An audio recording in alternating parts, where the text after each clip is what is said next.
Manantanteraka fitsirihana trano fandraisam-bahiny sy trano fisakafoana any amin'ny faritra Itasy amin'izao fotoan'izao ny ofisy paritry ny FIZAHAN-TANY any an-toerana amin'ny alalan'ireo contrôleur de tourisme. Nanomboka ny alakamisy 20 Desambra teo ity fitsirihana ity araharitra 10 andro. Anapiana sy anitana ireo mpisehatra mbola tsy tafiditra ao anatin'ny ara-dalàna. Mba haroso amin'izany ary ho fanatsarana ny kalitaon'ny tolotra, omenareo vahiny mitsidika ny faritra no tanjona amin'izany. Jerena manokana ihany koa ireo mpivarotra sakafo manamorona ny lalam-pirenena voalohany sy fahatelo amby 20. Azo avadika ao toeram-pisakafoanana mamaly ny filanisehatra indrindra amin'ny lafin'ny fahadiovan'ny sakafo sy ny toerana ka afaka andraisana mpizahan-tany tsy hakanavaka.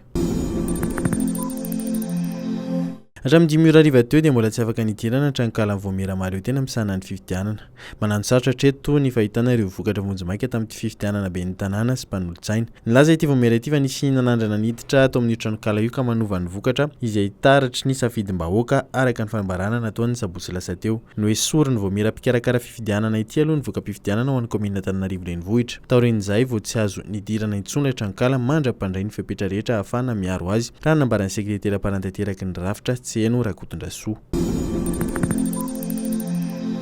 Ito ihany io sy raha piso talata 24 Desambra ilayntsika concert de Noël atao ny Anatirova eny amin'ny Colisée kianja Vaovao naoriny fitondram-panjakana ary nomena ny anarana hoe kianja masoandro. Ny sabotsy teo no nosakafana tamin'ny fomba ofisialy ity fampisehoana ity ary tonga nanatrika izany fampisehoana voalohany izany filohan'ny Repoblika sy ny vady aman-janany. Malalady no nisokatra ho an-daholobe ny hetsika iray alariary ny vidim-pindirana amin'ity fampisehoana karakarain'ny fiadinan'ny Repoblika ity. Mpanakanto sy mpihira ara-pilazantsara maro no miantsehatra eny an-toerana manomboka amin'ny 7 ora hariva.